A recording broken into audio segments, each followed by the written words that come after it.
বাবা, তোকে দেখে মনে হচ্ছে যেন বাজারে সব বিক্রি করতে যাচ্ছিস। আরে আমি ভেবেছি আমি ফলের দোকান দেব কালকে। জানিস এই ফল ফল এমনিতেই শেষের মুখে, জানিস ফল এত করতে গেল।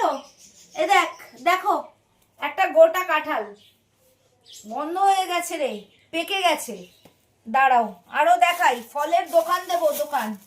এ দেখো আপেল, দামি আপেল, দামি আপেল। আমি এত দামি আপেল খাই না বাবা, আমি আপেল খাই, আপেল খেলেই চলে। এত দামি আপেল, একটা দুটো, আরে সব প্যাঞ্চ পরানো আপেল। আমরা খাই অভদ্র আপেল, এগুলো সব ভদ্রলোক। এই যে এই যে নখান আপেল। এই দেখ মুসাম্বি, আপেল মুসাম্বি জানিস সব শেষ হয়ে গেছে।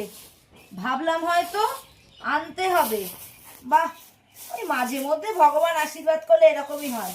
আপেল, এ দেখ আঙুর, প্যাকেট আঙুর। বিশ্বাস করো আমরা এত দামি জিনিস খাই না, ভগবানের দিব্যি দিয়ে বলছি।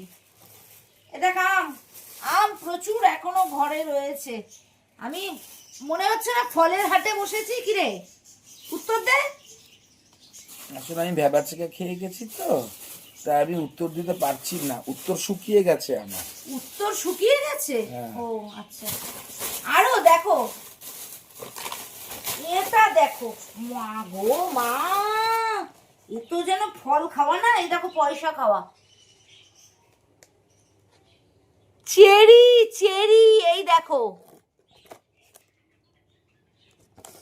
এক কৌটো চেরি। আর অত সিঁড়ি তো খাওয়ালো না। এই দেখো দুটো কি এটা? নাশপাতি? ড্রাগন ফল। আরে ড্রাগন ফল, ড্রাগন ফল। এই দেখ, ছোটবেলায় তো বাপের জন্য আমি দেখিনি। আরে বাপের জন্য বেরোয়নি এগুলো, এখন তো যত ড্রাগন, তারপরে রাক্ষস, এইসব ফল বেরিয়েছে। এইসব অ্যানাকোন্ডা, কোনদিন ডাইনোসরাস ফল, এগুলো বেরিয়েছে। এগুলো আমরা কিনে কিনে খাচ্ছি। বল দেখি এত ফল এলো কোত্থেকে? এত ফল এলো কোত্থেকে? কালকে যার জন্য মাছ মাংস শুক্তো রেঁধেছিলাম, সঞ্জয় আসবে বলেছিলাম তোমাদেরকে। সঞ্জয় কালকে আমরা ফল খাই দেখে এতটি ফল নিয়ে এসছে। বলে দেখি আমি কি এত ফল একসঙ্গে খেতে পারবো? আমরা আপেলটা খাই, আম খাই, মুসাম্বি খাই, আঙুরও খাই, ড্রাগন ফল, চেরি ফল। আমি কি দোকান দেব? কালকে আসছে রথের মেলা, পাঁপড় ভাজা খাওয়ার পালা। আমার ঘরে ফলের মেলা, কপালে হাত দিলাম শালা।